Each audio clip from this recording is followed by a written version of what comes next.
we came back from the men's retreat in June, and then mid-July, I just life started getting in the way. And that's an excuse for me, but life started getting in the way. Not reading the Bible, still talking to God, but just doing it mechanically in the morning, mechanically at night before I go to sleep. If I hit a tough situation, and I know better than that, I know way better than that, I really do. But it's just, and I was talking to God, and I was like, man, just get me out of this season. I'm tired of it. Like, I'm tired of this season. And I look back and I start doing the math, and it's like 6 weeks. 6 weeks was eternal. And I'm not even gonna lie to you. I'm going back. I'm like, I went back the last time I was in my Bible and actually was doing what I'm supposed to be doing as a Christian. And I don't even like to call myself a Christian because I consider myself a disciple of Christ. But those 6 weeks were long. They were long, and they were just I don't know. It was really rough. But you keep pushing forward. You keep looking to God, and you keep doing what you're supposed to do. And eventually, He's as faithfully as is, because I feel that was Him growing me to get to where we're going to go next, right? And I mean, I can only pray that that's what it was. But to start this off, all things should be done with godly intentions, and that is from the moment you wake up, who you talk to, who you're going to talk to, or how you're going to talk to them, what you're going to talk about. All of it should be godly intentions. All of it should be going to work. Even coming to church, it has to be a godly intention. It cannot be mechanical. It cannot just be, well, I'm just going to show up and maybe it's going to rub off on me. It can't be that you see somebody and Lord, God's telling you need to go pray for that person, and you're like, well, I don't feel like it. I got to go. There has to be intention behind everything. And like I was saying earlier, that I know better. I know prayer should be used all day. You get to a tough situation, obviously you're going to pray to God, right? But before you hit the tough situation, you should be praying to God. I work it's a dangerous job. I work a dangerous job. And I'm always factored into, before I go start my job, I talk to Him first. It's just, go through my hands. You flow through me. Let this be of you. If something goes wrong, it's your will, and let it be used for a godly purpose. And these last 2 months, that wasn't where I was at. I was just praying exactly when I needed to pray. Or if I got in a tough situation at work, I'm like, oh, come on, man, we're together, right? It's you and me. And all of a sudden He's like, it wasn't you and me when you started. And I'm like, all right, man, I get that. I understand that. I get that. I get that. And I'll take it. I'll take the hit. I'll take the hit. It's true. But it's just, I can't even tell you how much that your prayer should be done, not when you're in trouble. It just should be all day. And it's amazing, because the last couple of days, I've actually got back into talking to Him all day. I didn't even realize I was talking to Him until I was trying to get this message together. And He's like, man, don't you remember we talked about this on this day? And I'm like, bro, no way. Oh, we did actually talk about it this day. And it's cool. It's amazing. It's been great. The portion that I was having problems with was I was getting poured into, but I wasn't getting poured in by God. Like I say, I work a dangerous job, and I'm not blaming them. I'm not going to blame anybody there. That's because it's my own actions and my own thoughts. But I work around a lot of guys, and a lot of guys aren't Christians, and they talk a certain way, they act a certain way, and I'm not gonna lie. Some of them come at you, and these last couple of months, they come at you in a certain way, and your first thought's not to turn the other cheek. Your first thought is, and there was no godly intent behind the conversation, and there was no anything. They're pouring into me evil, and I'm hearing evil all day, and I can't expect to just come to church for an hour or 2 hours, and that I'm going to get poured into.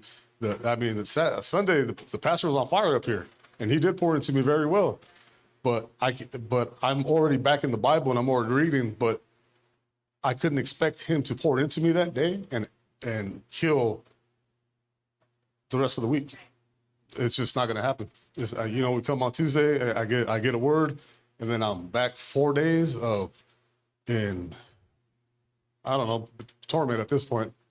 I'm supposed to be better than that. I'm supposed to, and we're going to fail. I'm not like super Christian up here. I'm not going to even say that. And I know we fail, but I feel that I hold myself to a higher standard. I've been doing this long enough. I've asked Him for enough stuff. There's certain things conversations that we've had, and I just did like a 180 And I don't even know how it happened. And that's the dangerous part right there. I'm going to tell you guys right now, that's the dangerous part because I don't know where that happened. I really don't know. I'm still walking and somebody actually called me out on something. And then I get, I don't even know how the right word, and the pride kicked in. And I'm like, man, I know you're not talking to me. Like, that's impossible. I do this, I do that. And and then I start thinking about Peter.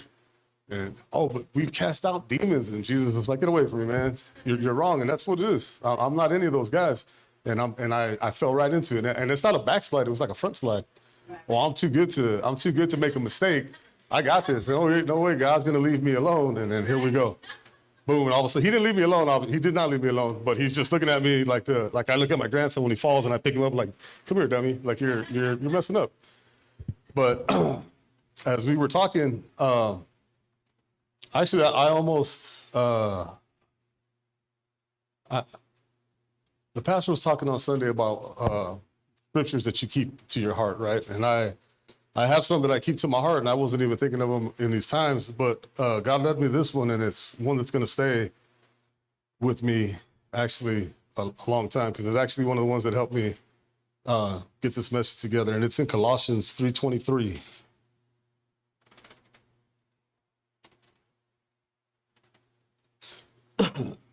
And it says, and whatever you do, do it heartily as to the Lord and not to men, knowing that from the Lord you will receive the reward of the inheritance, for you serve the Lord Christ. I just read the last part too, because we know we have salvation. We know once we give our life to God, we have salvation. And we know, I don't really want to get too far into that, but we know that nobody's going to take us out of God's hands, right? We could take ourselves out of God's hands, which is what I was doing these last couple of months. But the verse that's going to stick to my heart is, and whatever you do, do it heartily as to the Lord and not to men. I'm at work and I'm very grudgingly at work, but he blessed me with that job.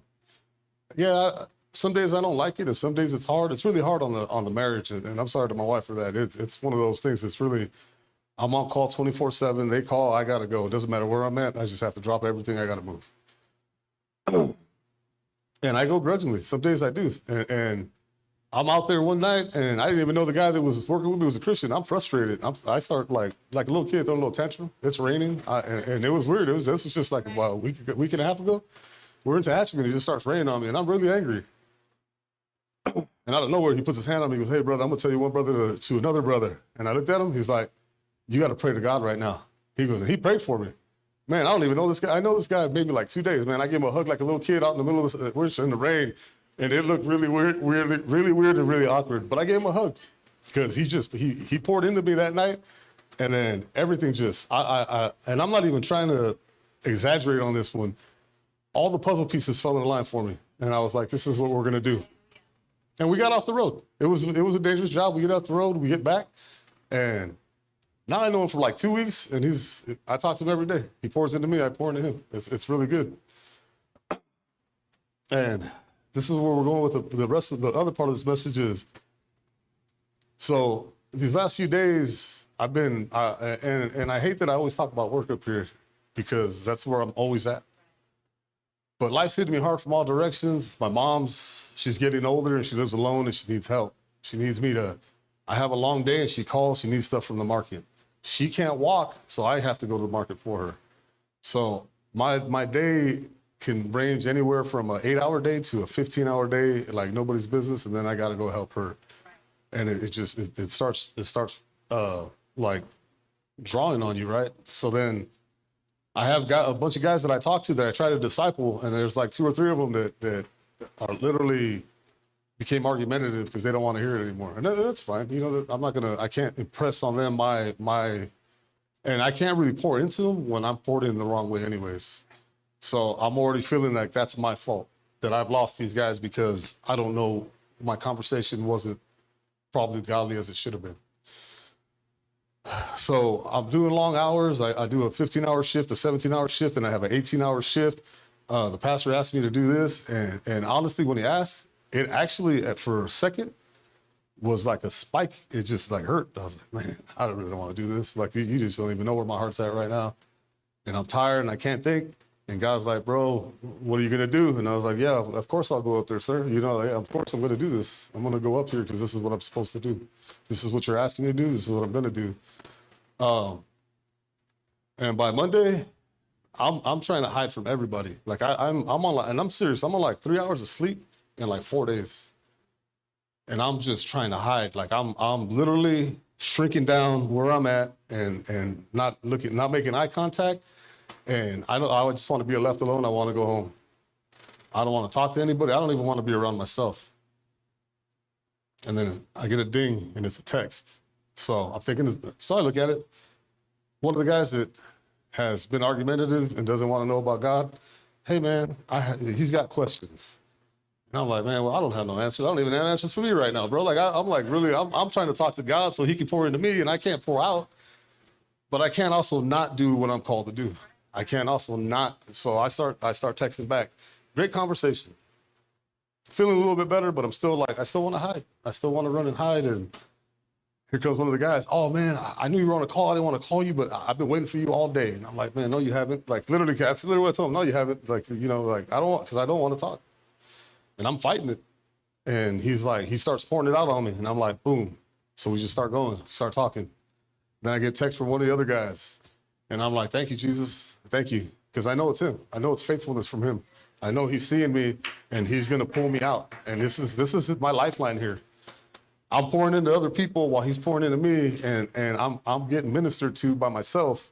I know that sounds weird, but by actually doing what I'm supposed to be doing. And I just thank him. And the funk lifted. And for a minute there, I forgot I was tired. I really did. I'm talking to like 4 dudes. Other people coming in, I see a brother, he's hurting, and I just walk straight up to him. Hey man, what's going on, dude? So we're talking. He's telling me stuff. I give him a hug. We're sitting there talking. He's like, thank you, man. And he's, he got a little bit of tears in his eye, and he walks away, and then it hit me. I was like, man, I should have prayed for him. But see, because we still falter. I'm not perfect. So I hit him up. I called him. And, I prayed for him, and because he just jumped in his car and took off at that point. And this is what leads me to this next one. It's going to be Matthew 5:13-16.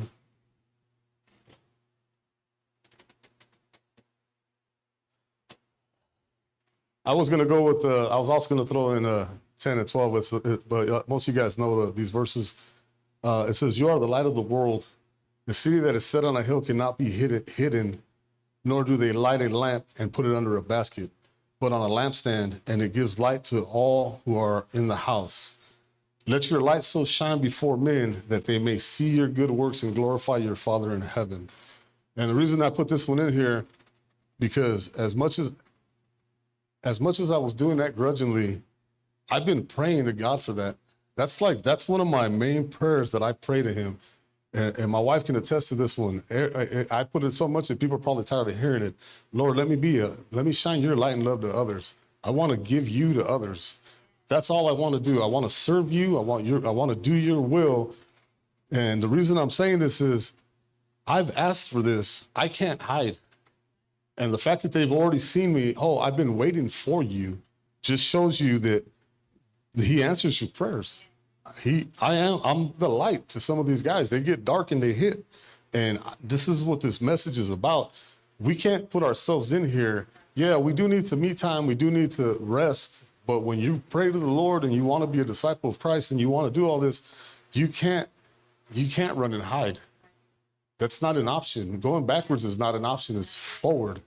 And that's all it has to be from here on. You can sit here and like I was having a pity party that day. And guess what? I almost tapped out of this message because it's Monday, it's 3:00. I text the pastor, dude, I am not hearing anything. Like I don't have anything. And I don't want him to be caught tonight without somebody up here. And he's like, well, just keep praying. And I was hoping he was going to tell me like, all right, brother, I got you. And he's like, well, just keep praying. You'll get it. And I'm like, all right, man. So now we're here and we're going and I go home. I get a haircut because my wife tells me I can't come up here looking like John the Baptist, even though I still got the beard. I didn't get a chance to do the beard. So I come up, I get a haircut. Somebody stole my credit card number, so I don't have a credit card for like 2 weeks, so she's having to pay for everything. So now I'm waiting for her to come pay. She pays, we leave. I go home, take a shower, and I am passed out. Set an alarm for 7:00 because me and Jesus are gonna have a good conversation. I'm gonna get this message. Next thing I know, it's like 9:30. I'm waking up. I'm like, uh-oh. All right, open up the Bible, and this is where I know God is so amazing, man. This is where I know he's so amazing. I open up the Bible, and I start reading, and he's telling me, this is actually the conversation where he tells me, we've been talking about this all week. What are you talking about? And I'm like, okay, man. Next thing I know, it's almost 1 a.m, and I didn't even know. And I'm tired, right? I'm tired. I just want to sleep. I don't want to be around nobody. I want myself, and I'm tired, and I don't even know. This message didn't even seem like the 3 hours had passed. And I am refreshed. And I look at my wife and I'm like, hey man, I'm gonna send this to the pastor. And she's like, you can't send it to him right now. I'm like, why not? Oh. And I look, I'm like, oh, it is, it's gonna be 1 o'clock. So she had to, I always make fun of her because I have to show her how to do all this technology. She had to show me how to send a scheduled text. Thank you, honey. So I do this and we schedule it and everything's gone. The hate, the anger, everything's just gone. And see, I do a lot of prayer, and that's something that people need to understand, that prayer has meaning and it has power, and that should also be done with good intentions. Because just as, and I'm not going to go into that, but when you pray for patience, man, you get knuckleheads to come in. You pray him to get rid of the anger, well, he's going to test your anger. One of my main prayers to him is empty me of me and fill me with you. And honestly, I was talking to the pastor outside. Some of these prayers shouldn't have been prayed together because he's doing them all at once. He's not even trying to fix them. And I'm just sitting there like, my body doesn't know what to do because I don't know if you ladies, what you guys ladies go through, but I'm angry, I'm happy, I'm sad. I'm like, bro, what's going on, dude? And I'm just asking him, Lord, I hope this is you drawing this out of me and getting it away because I don't understand what's going on. I really don't. And I've been serving the Lord for like 5-6 years diligently now. And I say that because I tried to serve him before and I didn't work out. So now all this stuff is going on and I forget everything. I looked at her and I fell asleep and I had the most restful 4 hours of sleep that I could have. And I woke up, went to work, and I was 100% better. My boss is yelling at me, everybody's yelling at me, and it's just flowing off. And I'm like, yes, sir, no worries, I got you. Dude, I had one of the guys come up today and he popped off so bad. And I was like, and I felt weird, right? Because I said, man, he's lucky I'm in my Jesus mode. And somebody's like, what? And I'm like, man, and automatically the Holy Spirit just spoke to me. He goes, what's that mean? I'm like, I should always be in Jesus mode. But he left like a champion. He left like he did something. And I'm looking at him and I was like, hey man, all right. And I just walked away because I'm not going to let him draw me in. And that was amazing to me. I'm coming from a 2-month span where I have to preface my conversation to people, excuse my language, and people are like, you haven't even opened your mouth yet. And I'm like, yeah, but you don't know what's coming, so hold on. Because I don't know what's coming because it's been a hard couple of months. So, but prayer has meaning. When you pray, he will be very, very faithful in giving you what you ask for. And you have to understand that. And he's not a genie, it's not a lamp, but they come out like if you ever watch Aladdin, they come out like that. Hey man, I want $1 million. Next thing you know, you're robbing a bank and you're going to prison, but you got your $1 million, but it doesn't always work out. You can't have one without the other. You pray for joy. He's going to show you that you already had joy by showing you what not joy looks like so you can learn joy. So understand that prayer has power. When you pray for something, be willing and ready to accept it. Don't ask to be the light of the world and then have somebody come and ask you, hey man, I really need to talk to you. And you're like, I don't have time for you. Because that's not what you have the time, because you're not yours anymore. You belong to the Lord. Some of you aren't as further along as others here, but once you've reached that portion and you've been baptized and you've been discipled, you have no options. The only option is the Lord, and that's all you can do. And I'm glad this is coming out the way he wanted it, because this was all him, and I just prayed that none of me was coming out in here. And as I'm saying it, once you've been discipled, God's work is God's work. That's what you're called for. Sister Esmeralda we were having a conversation the other day, and she's telling all of us, she's telling the leader, she goes, and no one's signing up for anything. No one's, I don't know who's going to help. And that's the only thing I did know, is that I just assume I'm going to be at everything. If it comes to this church and it comes to God's church, I just already assume. You don't even have to ask me. I'm just ready to go. You just give me a time and a date. I'll put it on the calendar. I'll tell work, hey man, I'm not going to be there, and we're going to go. And that's just what we do as disciples. I've had people walk outside, and I usually pray for all the homeless people that come by. Like I literally go up to them, hug them, and pray for them, and I haven't. But this is what I'm called to do. And I was talking to my wife. I don't feel like I do good up here. I don't feel like this is what I'm called to do. I'm called to run out and find people and start talking to them. That's how I feel. But that's, I don't know. But God has different. He has different plans for me. So I just got to do what He's asking, right? So in all this, we're going to go into 1 Corinthians 15:57. And this is the actual final verse that we're actually going to be in tonight. I've been in 1 Corinthians, 2 Corinthians, doing a real good study. The pastor disciples me, and he's been asking me to pray that pray to know how they were feeling, to pray to know what was going on in that day, to pray with the person that what Paul was going through.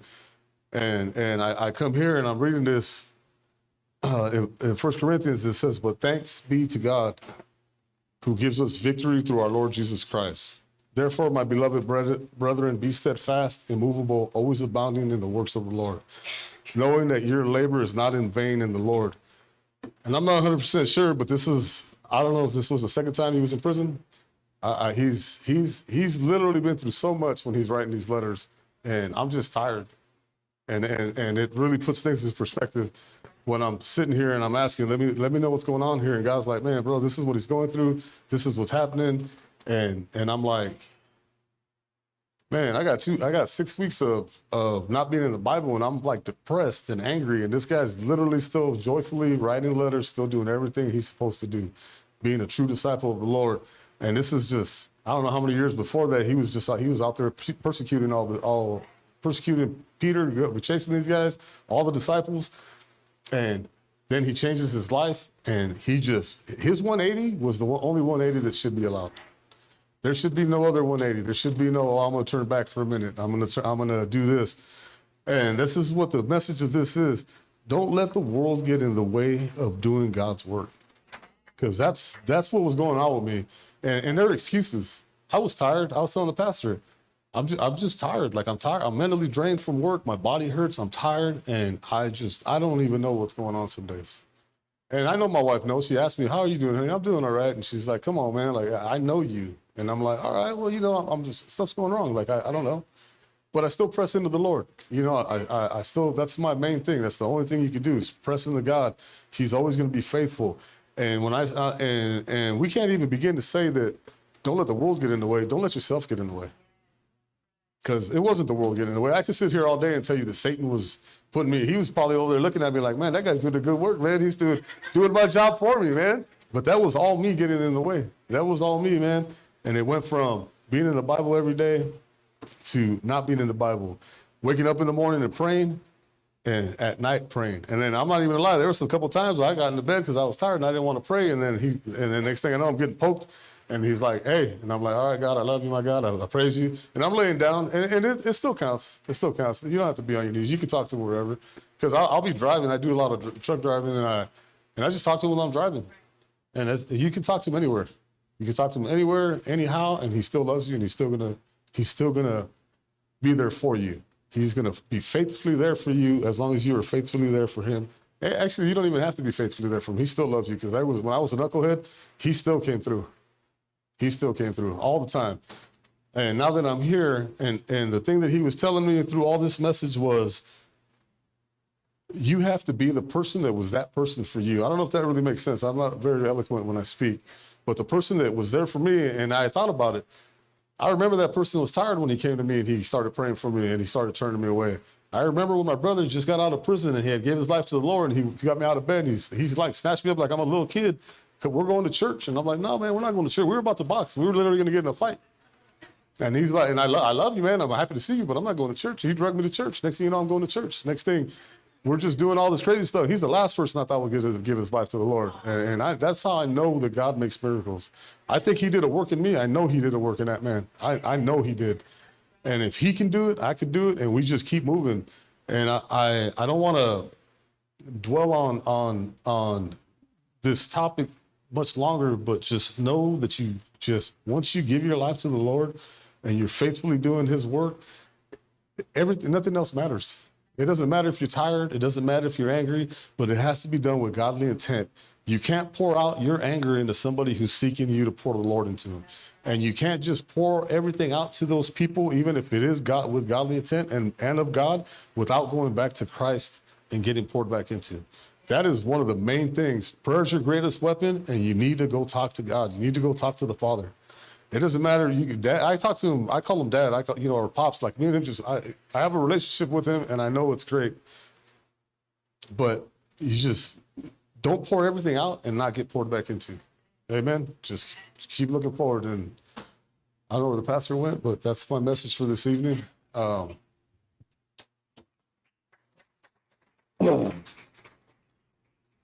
going to open up the altars if you just want to come up in prayer. If you need prayer, the altars are open.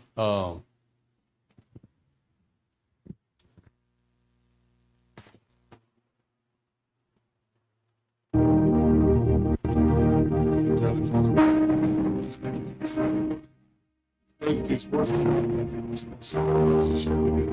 just pray, Lord, that you touch everyone in here. That you just give them that vision for you. That you give them that they know that just things they do from the moment that they wake up in your name. It's not what you're makes it.